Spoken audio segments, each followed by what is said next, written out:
Ramesh speed ಆಗಿ bike ಅನ್ನು road ಮೇಲೆ ಓಡಿಸ್ತಾ ಇರ್ತಾನೆ. ಏನು ಈ ಜೀವನ, ದಿನವೂ 8 ಗಂಟೆಗೆ ಟಿಫಿನ್ಗಾಗಿ ಓಡಬೇಕಾದ ಪರಿಸ್ಥಿತಿ.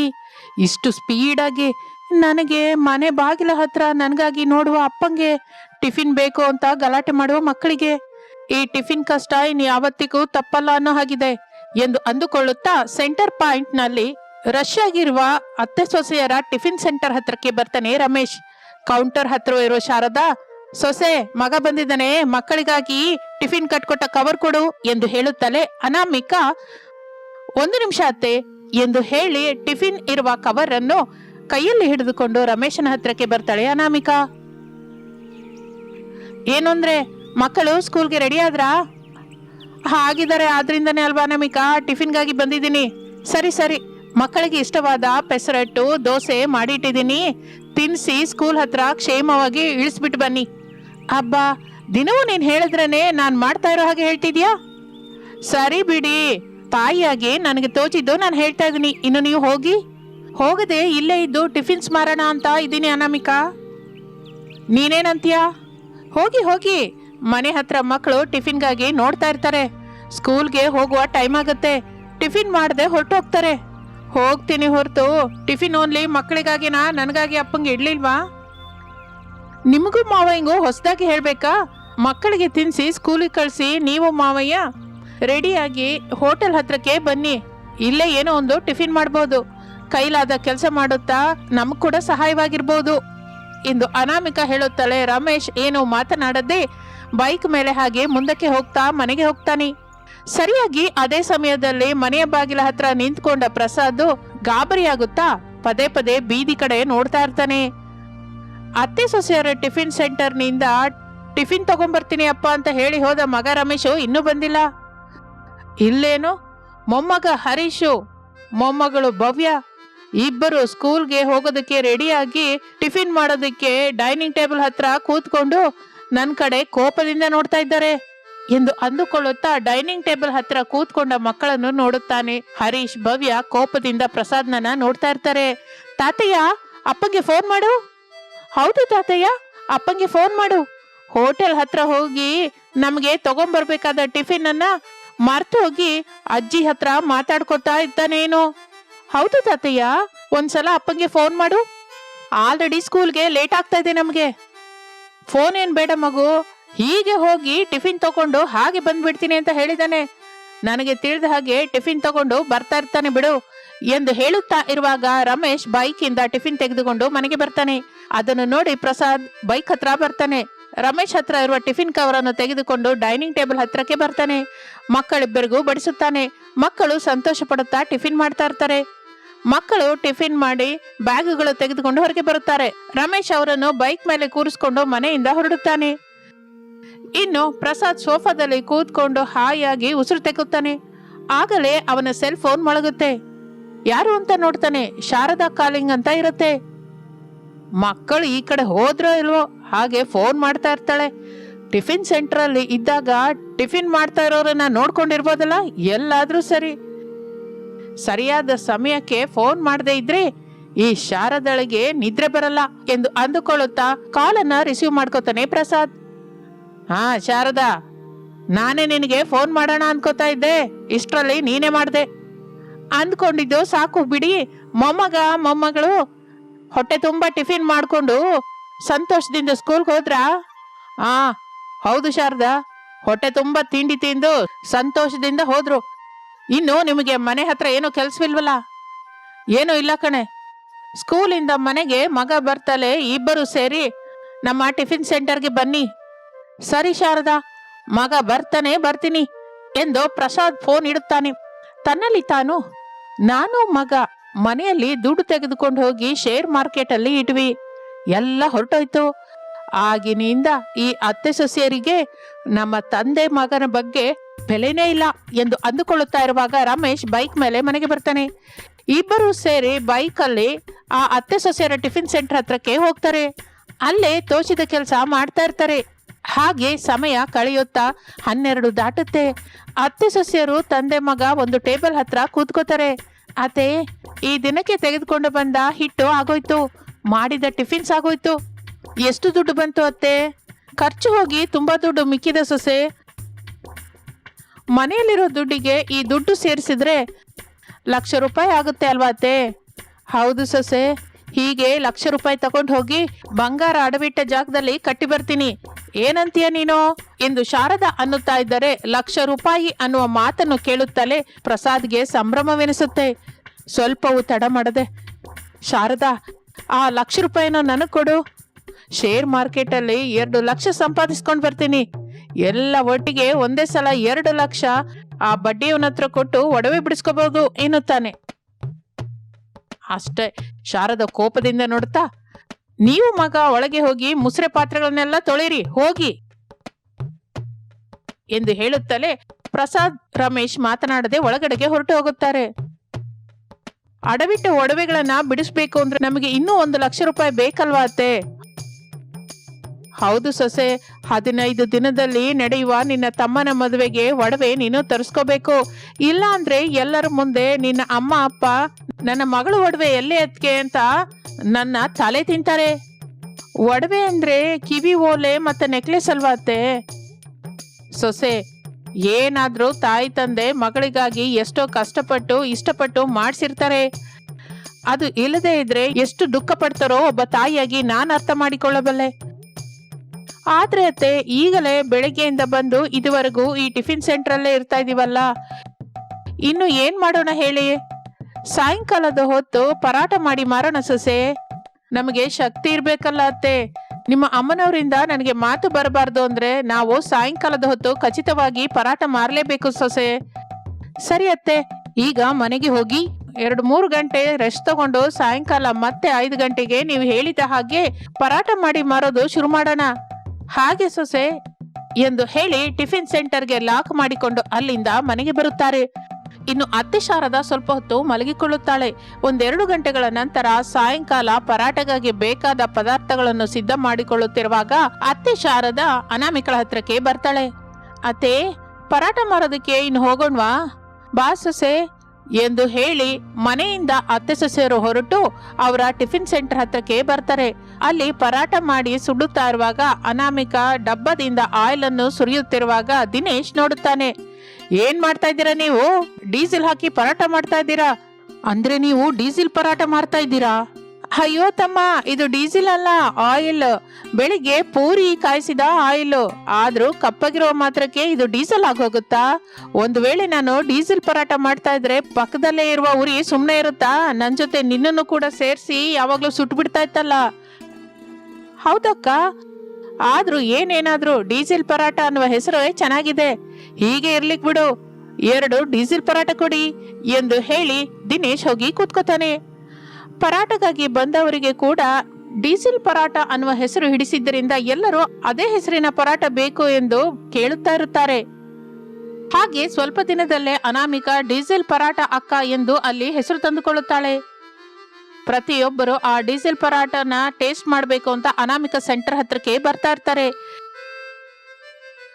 ಇದು ನಿಜವಾಗಿ ಡೀಸೆಲ್ ಪರಾಟನ ಅಂತ ಕೇಳ್ತಾ ಇರುವವರಿಗೆ ಅಲ್ಲ ಎಂದು, ಆ ಹೆಸರು ಏನಕ್ಕೆ ಬಂದಿತೋ ಎಂದು ಮಾಡುತ್ತಿರುವ ವಿಧಾನದ ಬಗ್ಗೆ ವಿವರಿಸುತ್ತಾ ದುಡ್ಡು ಬಹಳ ಸಂಪಾದಿಸುತ್ತಾ ಇರುತ್ತಾಳೆ ಅನಾಮಿಕಾ. ಸೊಸೆ, ಡೀಸೆಲ್ ಪರಾಟ ಬಿಸ್ನೆಸ್ ನಮಗೆ ಮಾತ್ರ ಚೆನ್ನಾಗಿ ಕಲಿತು ಬಂದಿದೆ. ಇಲ್ಲಿ ನೋಡು, 10 ದಿನದಲ್ಲಿಯೇ ನಮಗೆ ಬೇಕಾದ ದುಡ್ಡು ಸರಿ ಹೊಂದಿದೆ. ಇನ್ನು ಒಡವೆ ತಂದುಕೊಂಡು ನಾವು ಹಾಯಾಗಿ ಮದುವೆಗೆ ಹೋಗಬಹುದು. ನಿಮ್ಮ ಅಮ್ಮ ಅಪ್ಪನಿಂದ ನಮಗೆ ಎಂತಹ ಮಾತು ಬರೋದಿಲ್ಲ, ನನ್ನ ಮರ್ಯಾದೆನೂ ಹೋಗಲ್ಲ. ನಾನು ಅಂದ್ಕೊಂಡ ಟೆನ್ಷನ್ ಎಲ್ಲ ಹೊರಟೋಯ್ತು ಸೊಸೆ. ನೋಡು ದುಡ್ಡು ಎಷ್ಟು ಬಂದಿದೆಯೋ ಎಂದು ಹೇಳುತ್ತಲೇ ಅನಾಮಿಕಾ ಆ ದುಡ್ಡನ್ನು ಕಟ್ಟಿ ಅಡವಿಟ್ಟ ಒಡವೆಗಳನ್ನು ಬಿಡಿಸಿಕೊಂಡು ತನ್ನ ತಮ್ಮನ ಮದುವೆಗೆ ಹೋಗುತ್ತಾಳೆ. ಮಗಳು ಅನಾಮಿಕಾ ಆ ಮದುವೆಯಲ್ಲಿ ಕಿವಿಗೆ ಕುತ್ತಿಗೆಗೆ ಬಂಗಾರದ ಒಡವೆಗಳನ್ನು ಹಾಕಿಕೊಂಡು ಆನಂದದಿಂದ ತಿರುಗುತ್ತಾ ಇದ್ದುದರಿಂದ ಅನಾಮಿಕಳ ತಂದೆ ತಾಯಿ ಸಂತೋಷ ಪಡುತ್ತಾರೆ. ಅತ್ತೆಯವರ ಮನೆಯಲ್ಲಿ ತನ್ನ ಮಗಳು ಆನಂದದಿಂದ ಎಂತಹ ಕಷ್ಟವೂ ಇಲ್ಲದ ಹಾಗೆ ಜೀವಿಸುತ್ತಿದ್ದಾಳೆ ಎಂದು ಆನಂದಿಸುತ್ತಾರೆ. ಅನಾಮಿಕಾ ಕೂಡ ತನ್ನ ತಾಯಿ ತಂದೆಯರ ಆನಂದವನ್ನು ನೋಡಿ ಸಂತೋಷಿಸುತ್ತಾಳೆ. ಈ ವಿಧದಿಂದ ಹೆಸರು ಡೀಸೆಲ್ ಪರಾಟವಾದರೂ ಅವಳು ಮಾಡುವ ಪರಾಟ ಎಲ್ಲರಿಗೂ ಹಿಡಿಸಿದ್ದರಿಂದ ಆ ಊರಿನಲ್ಲಿ ಡೀಸೆಲ್ ಪರಾಟ ಅಕ್ಕನಾಗಿ ಫೇಮಸ್ ಆಗಿ ಅನಾಮಿಕಾ ತನ್ನ ಕುಟುಂಬದ ಜೊತೆ ಸೇರಿ ಎಷ್ಟೋ ಸಂತೋಷದಿಂದ ಜೀವಿಸುತ್ತಾ ಇರ್ತಾಳೆ. ಇದು ಇಂದಿನ ಕತೆ. ಮತ್ತೊಂದು ಆಸಕ್ತಿಕರವಾದ ಕತೆ ಜೊತೆ ಮತ್ತೆ ಸೇರೋಣ. ಅಲ್ಲಿವರೆಗೂ ವಿರಾಮ. ನಮಸ್ತೆ.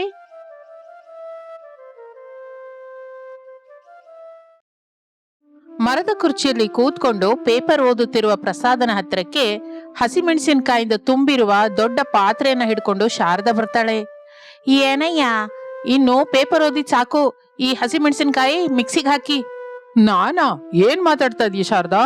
ನಾನು ಹಸಿಮೆಣಸಿನಕಾಯಿ ಮಿಕ್ಸಿಗೆ ಹಾಕೋದೇನು? ಪಾನಿಪುರಿ ಒಳಗೆ ಹಸಿಮೆಣಸಿನಕಾಯಿ ನೀರು ಚೆನ್ನಾಗಿರುತ್ತೆ ಅಂತ ಹೇಳಿ 2-3 ಪ್ಲೇಟ್ ಪಾನಿಪುರಿ ತಿಂತಿಯಲ್ಲ. ತಿಂದ್ರೆ ಈಗ ನಾನು ಹಸಿಮೆಣಸಿನಕಾಯಿನ ಮಿಕ್ಸಿಗೆ ಹಾಕ್ಬೇಕಾ? ಚೆನ್ನಾಗಿರಲ್ಲ ಶಾರದಾ. ತಾವು ತಿನ್ನೋ ಪಾನಿಪುರಿ ಒಳಗೆ ಮಿರ್ಚಿ ವಾಟರ್ ಬೇಕು ಅಂತಂದ್ರೆ ನೀವು ಮಿಕ್ಸಿಗೆ ಹಾಕೋದು ತಪ್ಪಲ್ಲ. ಬೇಡ ಅಂದ್ರೆ ಹಾಕ್ಬೇಡಿ. ಮಾರ್ಕೆಟ್ಗೆ ಹೋದ ಸೊಸೆ ಬಂದ ಮೇಲೆ ಮಾಡ್ತಾಳೆ. ಸೊಸೆ ಎಷ್ಟಂತ ಕೆಲಸ ಮಾಡ್ಬೇಕು ಶಾರದಾ? ನೀನು ಖಾಲಿಯಾಗಿ ಇದೆಯಲ್ಲ, ಹಸಿಮೆಣಸಿನ್ಕಾಯಿ ಮಿಕ್ಸಿಗೆ ಹಾಕ್ಬೋದಲ್ಲ. ನಾನು ಮೆಣಸಿನ್ಕಾಯಿ ಹಾಕ್ತೀನಿ, ಆದ್ರೆ ನೀವು ಹೋಗಿ ಬಟಾಣಿ ರೆಡಿ ಮಾಡಿ, ಸರಿನಾ ಎಂದು ಶಾರದಾ ಹೇಳುತ್ತಲೇ ಪ್ರಸಾದ್ ಅಯೋಮಯದಿಂದ ಮುಖವಿಡ್ತಾನೆ. ಏನು, ಬಟಾಣಿ ರೆಡಿ ಮಾಡ್ಬೇಕಾ? ಅಮ್ಮ, ಅದು ನನ್ನಿಂದಾಗಲ್ಲ. ಬಟಾಣಿ ಮಾಡೋದಕ್ಕಿಂತ ಹಸಿಮೆಣಸಿನಕಾಯಿ ಮಿಕ್ಸಿಗೆ ಹಾಕೋದೇ ಚೆನ್ನಾಗಿರುತ್ತೆ, ಸುಲಭವಾಗಿ ಆಗೋಗುತ್ತೆ. ಇಷ್ಟಕ್ಕೂ ಮಿಕ್ಸಿ ಎಲ್ಲಿಟ್ಟಿದ್ಯಾ ಶಾರದಾ? ಹಾಗೆ ಅಡುಗೆ ಮನೆಗೆ ಹೋಗಿ ಸ್ಲಾಬ್ ಮೇಲೆ ಕಾಣಿಸುತ್ತೆ, ತಗೊಂಡ್ ಬನ್ನಿ. ಆ ಪಾತ್ರೆ ಎಲ್ಲಿಟ್ಟು ನೀನ್ ಹೋಗಿ ತಗೊಂಬ ಶಾರದಾ. ನೀವೇ ಆ ಕಡೆ ಹೋಗಿ. ಸೊಸೆ ಬರೋದ್ರೊಳಗೆ ಎಲ್ಲ ರೆಡಿಯಾಗಿರ್ಬೇಕು. ನಾನು ಕೂತ್ಕೊಂಡಿರೋದ್ ನೋಡಿ ನಿನ್ಗೆ ಕಣ್ಣು ಕುಕ್ಕುತ್ತಲ್ಲ, ಅದಕ್ಕೆ ಬೇಕು ಅಂತ ಹೇಳಿಸ್ತಾ ಇದೀಯಾ. ನೀನಂತ ಗಡ್ಸು ಹೆಣ್ಣನ್ನ ನಾನೆಲ್ಲೂ ನೋಡಿಲ್ಲ ಎಂದು ಪ್ರಸಾದ್ ಎದ್ದು ಅಡಿಗೆ ಮನೆ ಕಡೆಗೆ ಹೊರಟು ಹೋಗ್ತಾನೆ. ಶಾರದಾ ಹಸಿಮೆಣಸಿನಕಾಯಿ ಪಾತ್ರೆಯನ್ನು ಮನೆಯಲ್ಲಿ ಒಂದು ಮೂಲೆಯಲ್ಲಿರುವ ಟೇಬಲ್ ಮೇಲೆ ಇಡ್ತಾಳೆ. ಮಿಕ್ಸಿ ಹಿಡಿದುಕೊಂಡು ಶಾರದಾಳ ಹತ್ರಕ್ಕೆ ಬರ್ತಾನೆ ಪ್ರಸಾದ್. ಏನೇ ಶಾರದಾ, ಇಲ್ಲೋಡು, ನೀನು ಕೇಳಿದ ಮಿಕ್ಸಿ ತಗೊಂಡ್ಬಂದಿದ್ದೀನಿ. ಎಲ್ಲಿಡ್ಬೇಕು ಇದನ್ನ? ಟೇಬಲ್ ಮೇಲೆ ಇಟ್ಟು ಗಾಬರಿ ಆಗದೆ ಮೆಣಸಿನ್ಕಾಯಿ ಹಾಕಿ. ಏನಾದ್ರೂ ಅಜಾಗ್ರತೆ ಮಾಡಿದ್ರೆ ಕಣ್ಣಲ್ಲಿ ಬೀಳುತ್ತೆ. ಸರಿ ಕಣೆ, ನನ್ನ ಕಷ್ಟ ಏನೋ ನಾನು ಪಡ್ತೀನಿ, ನೀನ್ ಹೋಗಿ ಆ ಬಟಾಣಿ ಕೆಲಸ ನೋಡು. ಸರಿ ಕಣ್ರಿ ಎಂದು ಹೇಳಿ ಅಲ್ಲಿಂದ ಶಾರದಾ ಹೊರಟು ಹೋಗುತ್ತಾಳೆ. ಪ್ರಸಾದ್ ಮಿಕ್ಸಿಲಿ ರುಬ್ತಾ ಇರ್ತಾನೆ. ಬಜಾರ್ನಿಂದ ಪಾನಿಪುರಿ ಪ್ಯಾಕೆಟ್ಸ್ ನ ಒಂದು ಚೀಲದಲ್ಲಿ ಇಟ್ಕೊಂಡು ಸೊಸೆ ಅನಾಮಿಕಾ ಮನೆ ಕಡೆ ನಡೀತಾ ಇರ್ತಾಳೆ. ದಾರಿಯಲ್ಲಿ ತರಕಾರಿ ತೆಗೆದುಕೊಂಡು ಹೋಗ್ತಾ ಇರುವ ಸುಮತಿ ಕಾಣಿಸ್ತಾಳೆ. ತಕ್ಷಣ ಅನಾಮಿಕಾ ಸುಮತಿನ ಕರೀತಾಳೆ. ಸುಮತಿ, ಸುಮತಿ, ನಿಂತ್ಕೊಳೆ ಎಂದು ಕರೆದ ಕರೆ ಕೇಳಿ ಸುಮತಿ ನಿಲ್ಲುತ್ತಾಳೆ. ಅನಾಮಿಕಾ ಅವಳ ಹತ್ರಕ್ಕೆ ಬರ್ತಾಳೆ. ಚೆನ್ನಾಗಿದ್ಯಾ ಅನಾಮಿಕಾ? ನಾನು ಚೆನ್ನಾಗಿದ್ದೀನಿ ಹೊರತು ನೀನೇನೆ ಪಾನಿಪುರಿ ಗಾಡಿ ತೆಗೆದು ಬಿಟ್ಟಿದ್ಯಾ? ತೆಗೆಯದೆ ಇನ್ನೇನ್ ಮಾಡು ಅಂತೀಯ ಅನಾಮಿಕಾ? ನಿಜಕ್ಕೂ ಏನ್ ನಡೀತು ಸುಮತಿ? ಖರ್ಚು ಕಡಿಮೆ, ಆದಾಯ ಹೆಚ್ಚು ಅಂತ ಪ್ರತಿಯೊಬ್ರು ಪಾನಿಪುರಿ ಗಾಡಿ ಇಟ್ಕೋತಾ ಇದ್ದಾರೆ. ಗಲ್ಲಿಗೊಂದು ಪಾನಿಪುರಿ ಗಾಡಿ ಇದೆ. ಅವ್ರು ಕೇಳಿದ್ದು ಕೊಟ್ರೆ ಚೆನ್ನಾಗಿರ್ತೀವಿ, ಇಲ್ಲ ಅಂದ್ರೆ ಅಲ್ಲಿರೋ ಪಾನಿಪುರಿ ಗಾಡಿಯವನು ಬಹಳ ಒಳ್ಳೆಯವನು, ಹೀಗೆ ಕೇಳ್ತಾಳೆ ಹಾಗೆ ಮಸಾಲೆ ಪಾನಿಪುರಿ ಮಾಡಿ ಕೊಡ್ತಾ ಇದ್ದ. ನಿಮ್ ಹಾಗೆ ಕೌಂಟ್ ಮಾಡಲ್ಲ, ದುಡ್ಡು ಕೇಳಲ್ಲ ಅಂತ ಬರೋದನ್ನೇ ನಿಲ್ಸಿದ್ರು. ಹೌದಾ? ಹಾಗ? ಹೌದು ಅನಾಮಿಕಾ, ನೀನೇ ಹೇಳು. ಬೇಕಾದ ಪಾನಿಪುರಿ ತಿಂತಾರೆ, ಕೊಡ್ಬೇಕಾದ ದುಡ್ಡು ಕೊಡ್ತಾರೆ, ಮೇಲಿಂದ ಮಸಾಲ ಪುರಿ ಒಂದು ಕೊಡು ಅಂತ ಅಂತಾರೆ. ಹಾಗೆ ಕೇಳ್ದವ್ರಿಗೆಲ್ಲ ಒಂದೊಂದು ಕೊಡ್ತಾ ಹೋದ್ರೆ ಎಷ್ಟು ಪಾನಿಪುರಿ ಲಾಸ್ ಆಗುತ್ತೆ ಗೊತ್ತಾ? ಅದಕ್ಕೆ ಅಂತ ನಿಜವಾಗಿ ಪಾನಿಪುರಿ ಮಾರೋದೇ ನಿಲ್ಲಿಸ್ಬಿಟ್ಯಾ? ಹೌದು, ನಿಲ್ಲಿಸ್ಬಿಟ್ಟೆ ಅನಾಮಿಕಾ. ಮತ್ತೆ ಈಗ ಏನ್ ಮಾಡ್ತಾ ಇದೀಯೇ? ಸೆಲ್ ಫೋನ್ ಶಾಪ್ ಅಲ್ಲಿ ಸೇಲ್ಸ್ ಗರ್ಲ್ ಆಗಿ ಕೆಲಸ ಮಾಡ್ತಾ ಇದ್ದೀನಿ ಎಂದು ಹೇಳಿ ಅನಾಮಿಕಾ ಹಿಡಿದುಕೊಂಡ ಚೀಲದಲ್ಲಿರುವ ಪಾನಿಪುರಿ ಪ್ಯಾಕೆಟ್ಸ್ ನ ನೋಡುತ್ತಾಳೆ. ಅನಾಮಿಕಾ, ನಾನೊಂದು ಮಾತು ಕೇಳ್ತೀನಿ, ನನಗೆ ನೀನ್ ನಿಜನೇ ಹೇಳ್ತೀಯಾ? ತಪ್ಪದೆ ಹೇಳ್ತೀನಿ ಸುಮತಿ, ಸುಳ್ಳು ಹೇಳ್ಬೇಕಾದ ಅಗತ್ಯವೇನಿದೆ ಹೇಳು? ಇಷ್ಟು ಜನದ ಮಧ್ಯದಲ್ಲಿ ನಿನಗೆ ಪಾನಿಪುರಿ ಗಾಡಿ ನಡೀತಾ ಇದೆ ಅಲ್ಲ, ಆದಾಯ ಹೇಗಿದೆ? ಮೊದಲಿನಷ್ಟು ಬಂದ ಹಾಗೆ ಈಗ ಬರ್ತಾ ಇಲ್ಲ ಸುಮತಿ, ಬಹಳ ಕಡಿಮೆ ಆಗಿದೆ. ಇನ್ನೂ ಕಡಿಮೆ ಆಗುತ್ತೆ ಅನಾಮಿಕಾ. ಈ ಕಾಂಪಿಟಿಷನ್ ಪ್ರಪಂಚದಲ್ಲಿ ಏನೋ ಒಂದು ಸ್ಪೆಷಲ್ ನಮ್ಮ ಹತ್ರ ಇರ್ಬೇಕು, ಆಗ್ಲೇ ಎಲ್ರು ನಮ್ಮ ಹತ್ರಕ್ಕೆ ಬರ್ತಾರೆ, ದುಡ್ಡು ತಗೊಂಡ್ಬರ್ತಾರೆ ಎಂದು ಸುಮತಿ ಹೇಳುತ್ತಲೇ ಅನಾಮಿಕಾ ಕೂಡ ನಿಜ ಅನ್ಸುತ್ತೆ. ಆಲೋಚನೆಯಿಂದ ಏನು ಮಾತನಾಡದೆ ಅನಾಮಿಕಾ ಅಲ್ಲಿಂದ ಹೊರಟು ಕಿಚನ್ ಒಳಗಿರುವ ಶಾರದಳ ಹತ್ರಕ್ಕೆ ಬರ್ತಾಳೆ. ಏನೇ ಸೊಸೆ, ಈ ದಿನ ಏನೋ ಇಷ್ಟು ಲೇಟ್ ಆಯ್ತು? ಮನಸ್ಸೇನು ಚೆನ್ನಾಗಿಲ್ಲ ಅತ್ತೆ. ಏನಾಯ್ತೆ? ಬರ್ತಾ ಇದ್ರೆ ದಾರಿನಲ್ಲಿ ಸುಮತಿ ಸಿಕ್ಲು. ಹೌದಾ? ಏನಕ್ಕೆ ಪಾನಿಪುರಿ ಗಾಡಿನ ಕ್ಲೋಸ್ ಮಾಡದ್ಲಂತೆ ಸೊಸೆ ಎಂದು ಶಾರದಾ ಕೇಳುತ್ತಲೇ ಅನಾಮಿಕಾ ಸುಮತಿ ಹೇಳಿದ್ದೆಲ್ಲವನ್ನು ಮುತ್ತು ಪೋಣಿಸಿದ ಹಾಗೆ ಶಾರದಳಿಗೆ ವಿವರಿಸುತ್ತಾಳೆ. ಅನಾಮಿಕಾ ಹೇಳಿದ್ದು ಕೇಳಿದ ನಂತರ ಶಾರದಾ ಅಯೋಮಯದಿಂದ ಮುಖವಿಡ್ತಾಳೆ. ಮತ್ತೀಗ ಏನ್ ಮಾಡೋಣ ಅಂತ ಇದೆಯಾ ಸೊಸೆ? ಅದೇ ನಾನು ಕೂಡ ಆಲೋಚನೆ ಮಾಡ್ತಾ ಇದ್ದೀನಿ ಅತ್ತೆ, ಇನ್ನು ನನ್ನ ತಲೆಗೆ ಏನು ಹೊಳಿತಾ ಇಲ್ಲ. ಒಂದು ಹೇಳೆ ಹೊಳೆದ್ರೆ ಮಾತ್ರ ನನಗೆ ಖಚಿತವಾಗಿ ಹೇಳು ಸೊಸೆ. ಸರಿ ಅತ್ತೆ. ಸೊಸೆ, ಮತ್ತೆ ಈ ದಿನ ಪಾನಿಪುರಿ ಇಡೋಣವಾ ಬೇಡವಾ? ಅದೇ ಅತ್ತೆ, ಏನು ಹೇಳಲಾರ್ದೆ ಹೋಗ್ತಾ ಇದ್ದೀನಿ. ಸುಮತಿ ಹೇಳಿದ್ದು ಮಾತ್ರ ನಿಜ ಕಣೆ. ಏನಾದ್ರೂ ವೆರೈಟಿಯಾಗಿ ನಾವು ಮಾಡಿ ಮಾರಿದ್ರೇನೆ ನಮ್ಮ ಹತ್ರಕ್ಕೆ ಬಹಳ ಜನ ಬರ್ತಾರೆ, ಸ್ವಲ್ಪ ದುಡ್ಡು ಸಂಪಾದಿಸ್ಕೊಳ್ಳೋವಾಗ್ತೀವಿ. ಆ ವೆರೈಟಿ ಏನು ಅಂತ ನೀನೇ ಆಲೋಚನೆ ಮಾಡು. ಅತ್ತೆ, ವೆರೈಟಿಯಾಗಿ ಅಂದ್ರೆ ನಾನ್ ವೆಜ್ ಪಾನಿಪುರಿ ಮಾಡಿ ಮಾರೋಣವಾ ಎಂದು ಹೇಳಿ ಅನಾಮಿಕಾ ಶಾರದಳ ಕಡೆ ನೋಡುತ್ತಾಳೆ. ಶಾರದ ಕೂಡ ಆಶ್ಚರ್ಯ ಹೋಗಿ ಅನಾಮಿಕಳನ್ನ ನೋಡ್ತಾ ಇರ್ತಾಳೆ. ಹೌದು ಅತ್ತೆ, ಎಲ್ಲಿ ನೋಡಿದ್ರು ಪಾನಿಪುರಿ ರೋಟಿನಾಗೆ ಇರುತ್ತೆ. ಅದೇ ಬಟಾಣಿ, ಅದೇ ಗ್ರೀನ್ ಚಿಲ್ಲಿ ವಾಟರ್, ಅದೇ ಪಾನಿಪುರಿ. ಇಲ್ಲ ಅಂದ್ರೆ ಒಂದು ಕಡೆ ಖಾರ ಇರುತ್ತೆ, ಇನ್ನೊಂದ್ ಕಡೆ ಸ್ವೀಟ್ ಇರುತ್ತೆ, ಇನ್ನೊಂದ್ ಕಡೆ ಹಾಟ್ ಅಂಡ್ ಸ್ವೀಟ್ ಎರಡೂ ಇರುತ್ತೆ. ಇಷ್ಟರವರೆಗೂ ಯಾರು ಕೂಡ ಈ ಸುತ್ತಮುತ್ತಲಲ್ಲಿ ನಾನ್ ವೆಜ್ ಪಾನಿಪುರಿ ಮಾಡಿ ಮಾರ್ಲೇ ಇಲ್ಲ. ಒಂದ್ಸಲ ನಾವು ಮಾಡಿ ಮಾರಿದ್ರೆ ಚೆನ್ನಾಗಿರುತ್ತೆ ಅಂತ ನಂಗೆ ಅನಿಸ್ತಾ ಇದೆ ಅತ್ತೆ. ನಿನಗೆ ಅನ್ಸಿದ್ರೆ ಸರಿ ಹೋಗುತ್ತಾ ಸೊಸೆ? ನಿಮ್ಮ ಮಾವಂಗೆ ಹೇಳ್ಬೇಕು, ಮಗನಿಗೆ ಹೇಳ್ಬೇಕು, ಅವ್ರು ಒಪ್ಕೋಬೇಕು, ಆಗ್ಲೇ ಅಲ್ವಾ ನೀನು ಈ ನಾನ್ ವೆಜ್ ಪಾನಿಪುರಿ ಮಾರೋದು. ಯಾರೋ ಒಬ್ಬರಿಂದ ಕೆಲಸ ಆಗಲ್ಲ ಅತ್ತೆ. ಎಲ್ರೂ ಕಷ್ಟಪಡ್ಬೇಕು, ಎಲ್ರೂ ಇರ್ಬೇಕು, ಕೈ ಜೋಡಿಸ್ಬೇಕು, ತಪ್ಪೋ ಒಪ್ಪೋ ಎಲ್ಲ ಕೆಲಸ ಮಾಡ್ಕೋತಾ ಇರ್ಬೇಕು. ಸರಿ ಕಣೆ ಸೊಸೆ, ಈಗ ನಿನ್ನ ಮಾವಯ್ಯ ಅಲ್ಲಿ ಗ್ರೀನ್ ಚಿಲ್ಲಿ ಖಾರ ಅರಿತಾ ಇದ್ದಾರೆ, ಹೋಗಿ ವಿವರವಾಗಿ ಅವನಿಗೆ ಹೇಳಿ ಸಲಹೆ ತಕ್ಕೋ. ಸರಿ ಅತ್ತೆ, ಬನ್ನಿ ಮಿಕ್ಸಿ ಹಾಕುತ್ತಿರುವ ಮಾವಯ್ಯನ ಹತ್ರ ಹೋಗೋಣ ಎಂದು ಹೇಳಿ ಅತ್ತೆ ಸೊಸೆಯರು ಶಾರದ ಅನಾಮಿಕರು ಮಿಕ್ಸಿ ರುಬ್ಬುತ್ತಿರುವ ಪ್ರಸಾದನ ಹತ್ರ ಬರ್ತಾರೆ. ಅವರನ್ನು ನೋಡಿದ ಪ್ರಸಾದ್, ಏನು ಅತ್ತೆ ಸೊಸೆಯರಿಬ್ಬರು ಈ ಕಡೆ ಬಂದ್ರಿ? ಏನಯ್ಯ ಸೊಸೆ ನಿಮ್ಮ ಹತ್ರ ಏನೋ ಮಾತಾಡ್ಬೇಕು ಅಂತ ಇದ್ದಾಳೆ. ಏನಮ್ಮ ಸೊಸೆ? ಅದೇ ಮಾವಯ್ಯ, ಬಟಾಣಿ ಪಾನಿಪುರಿ ಮಾಡ್ತಾ ಇದ್ರೆ ಸಂಪಾದನೆ ಸರಿಯಾಗಿರ್ತಾ ಇಲ್ಲ. ಅಂದ್ರೆ ಏನ್ ಮಾಡೋಣ ಅಂತ ಇದೀಯಾ? ನಾನ್ ವೆಜ್ ಪಾನಿಪುರಿ ಮಾಡೋಣ ಅಂತ ಇದ್ದೀನಿ ಮಾವಯ್ಯ ಎಂದು ಸೊಸೆ ಅನಾಮಿಕಾ ಹೇಳುತ್ತಲೇ ಮಾವಯ್ಯ ಪ್ರಸಾದ್ ಸಂತೋಷ ಪಡುತ್ತಾ, ಏನು ನಾನ್ ವೆಜ್ ಪಾನಿಪುರಿನ ಮಾಡಮ್ಮ, ಬಹಳ ಚೆನ್ನಾಗಿರುತ್ತೆ. ನನಗ್ ಕೂಡ ಬಟಾಣಿ ಪಾನಿಪುರಿ ತಿಂದು ತಿಂದು ಬೋರ್ ಹೊಡಿತಾ ಇದೆ, ನಾಲ್ಗೆ ಹೊಸ ರುಚಿ ಕೋರ್ಕೋತಾ ಇದೆ. ಅಂದ್ರೆ ನಾನ್ ವೆಜ್ ಪಾನಿಪುರಿ ನಮಗೆ ಸಂಪಾದನೆ ಮಾಡುತ್ತೆ ಅಂತೀರಾ? ಯಾಕೆ ಮಾಡಲ್ಲ ಶಾರದಾ, ಮಾಡುತ್ತೆ. ನಾನ್ ವೆಜ್ ಪಾನಿಪುರಿ ಅಂದ್ರೆ ಚಿಕನ್ ಪಾನಿಪುರಿನ, ಮಟನ್ ಪಾನಿಪುರಿನ? ಯಾವ ಪಾನಿಪುರಿ ಮಾಡೋಣ ಅಂತ ಇದ್ದೀರಾ ನೀವು? ಚಿಕನ್ ಮಟನ್ ಎರಡು ಸೇರಿ ಮಾಡೋಣ ಅನ್ಕೋತಾ ಇದ್ದೀನಿ ಮಾವಯ್ಯ. ಬಟಾಣಿಗೆ ಬದಲು ಮಟನ್ ಕೈಮಾ ಇಡೋಣ, ಗ್ರೀನ್ ಚಿಲ್ಲಿ ವಾಟರ್ಗೆ ಬದಲು ಚಿಕನ್ ಹಾಟ್ ಸೂಪ್ನ ಇಡೋಣ ಮಾವಯ್ಯ. ನೀವೇನಂತೀರಾ? ನಾನೇನಂತೀನಿ ತಾಯಿ, ಬ್ರಹ್ಮಾಂಡವಾಗಿದೆ ಅಂತೀನಿ. ತಡ ಮಾಡದೆ ಈ ದಿನವೇ ಒಳ್ಳೆ ದಿನ, ಶುರು ಮಾಡ್ಬಿಡೋಣ ಸೊಸೆ. ಹಾಗೆ ಮಾವಯ್ಯ, ನೀವು ಹೋಗಿ 5 ಕೆಜಿ ಮಟನ್ ಕೈಮಾನ, 5 ಕೆಜಿ ಚಿಕನ್ನ ತಗೊಂಡ್ ಬನ್ನಿ. ತಗೊಂಡ್ಬರ್ತೀನಿ ಹೊರತು ಮತ್ತೆ ದುಡ್ಡನ್ನ ಅತ್ತೆ ಹತ್ರ ತಗೊಳ್ಳಿ ಎಂದು ಹೇಳಿ ಅನಾಮಿಕಾ ಕಿಚನ್ ಒಳಗೆ ಹೊರಟು ಹೋಗುತ್ತಾಳೆ. ಶಾರದಾ, ದುಡ್ಡು ಕೊಡು ಎಂದು ಕೇಳುತ್ತಲೇ ಪ್ರಸಾದನಿಗೆ ಸರಿ ಹೊಂದುವ ದುಡ್ಡು ಕೊಡುತ್ತಾಳೆ. ಪ್ರತಿಯೊಂದಕ್ಕೂ ಬಿಲ್ ತಗೊಂಬನ್ನಿ. ಹಬ್ಬೋ ಸರಿ ಕಣೆ ಎಂದು ಅಂದುಕೊಳ್ಳುತ್ತಾ ಪ್ರಸಾದ್ ಮಾರ್ಕೆಟ್ಗೆ ಹೊರಟು ಹೋಗುತ್ತಾನೆ. ಅತ್ತೆ ಸೊಸೆಯರು ಸೇರಿ ಕಿಚನ್ ಒಳಗೆ ಬೇಕಾದ ಮಸಾಲೆಯನ್ನು ಏರ್ಪಾಟು ಮಾಡ್ಕೋತಾ ಇರ್ತಾರೆ. ಅರ್ಧ ಗಂಟೆಯ ನಂತರ ಪ್ರಸಾದ್ ಮಟನ್ ಕೀಮಾ ಚಿಕನ್ ತೆಗೆದುಕೊಂಡು ಅತ್ತೆ ಸೊಸೆಯರ ಹತ್ರಕ್ಕೆ ಬರ್ತಾನೆ. ಅವರಿಗೆ ಕೊಡುತ್ತಾನೆ. ಏನಮ್ಮ ಸೊಸೆ, ನೀನ್ ಹೇಳಿದ ಹಾಗೆ ಮಟನ್ನು ಚಿಕನ್ನು ತಗೊಂಡ್ಬಂದಿದ್ದೀನಿ, ಇನ್ನು ಕೆಲಸ ಶುರು ಮಾಡಿ. ಮೊದಲ ದಿನವಲ್ವಾ, ತಡ ಮಾಡದೆ ಸ್ವಲ್ಪ ಮೊದಲೇ ಹೋಗಿ ಬೋರ್ಡ್ ಅಂತದ್ದು ಇಟ್ಕೊಳ್ಳೋಣ, ಬಂದು ಹೋಗುವವರಿಗೆ ತಿಳಿಯುತ್ತೆ, ಅರ್ಥವಾಗುತ್ತೆ.